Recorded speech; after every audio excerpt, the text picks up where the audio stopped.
Hey Ari, good to see you. Hey, Derek, you too. Yeah, sure.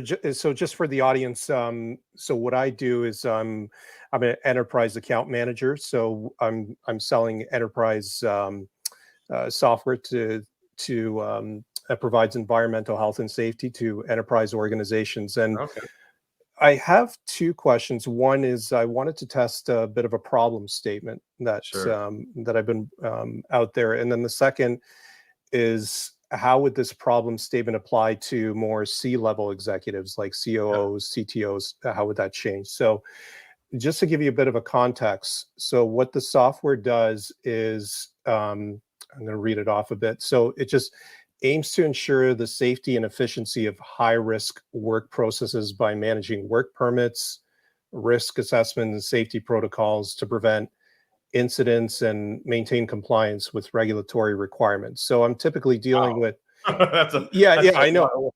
it's a mouthful. So I'm dealing with operation managers, plant managers, safety managers, people of that sort. So they're, some of the pains they experience on that's at top of their mind is like they're concerned about being out of compliance or productivity underperformance or contractor inefficiency, things like that. So um, Right, but isn't ultimately the whole point of your tool to prevent incidents? it is, but it's also to increase efficiency in their plants. Yeah, but That's what does that even mean? well, like for example, if their machinery goes down, that's costing them hundreds of thousands of millions of dollars. So Oh, so it's not just personal health and safety, it's actually the operations and machinery as well? that's right, Oh, exactly. I see. Yeah, So it's operational software that keeps things streamlined in addition to personal safety as well? that's right, exactly. Got it. Yes. Okay. So my problem statement that I've been using is I would say I'm just giving you a call to see if you'd be open to some different ideas on production losses that are causing unknown financial costs. That's a pretty that's also a mouthful too. Yeah. Um, What would be a common incident or problem that would occur from their perspective that frustrates them the most, would you say, in their role? I mean, um, how are they being measured? they're being measured on production output in the factory. So like I said, if the machinery goes down, they have to bring a contractor on site to try Right. to fix the machine. And that they're measured on KPIs on output. You know how much All right. product they So can get. so my hunch is that downtime is probably a key word for them. Right. Would you say? Yes. Yes. All right. What else?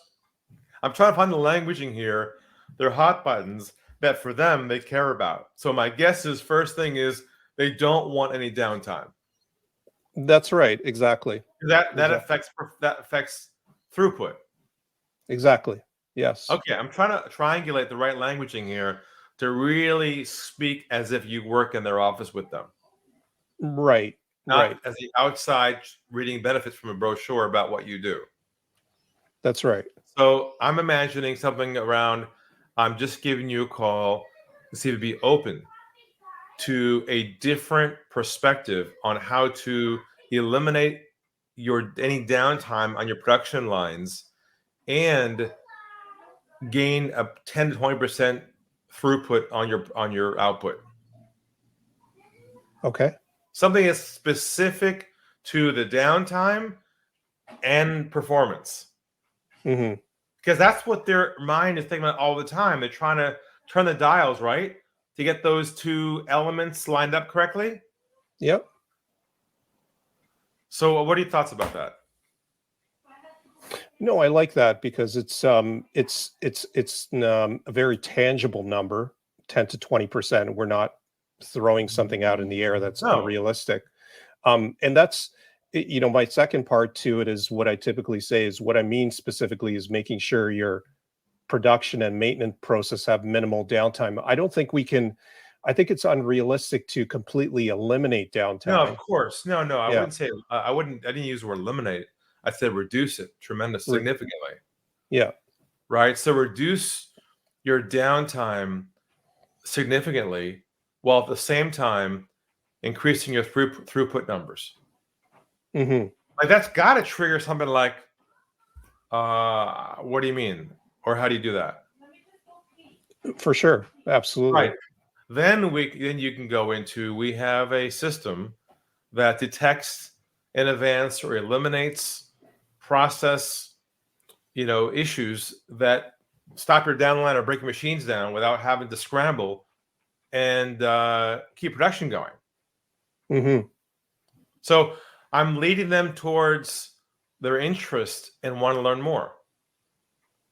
But I'm just trying to find the key words. And I think it's worth testing downtime and throughput, because that's how they speak on the factory floor.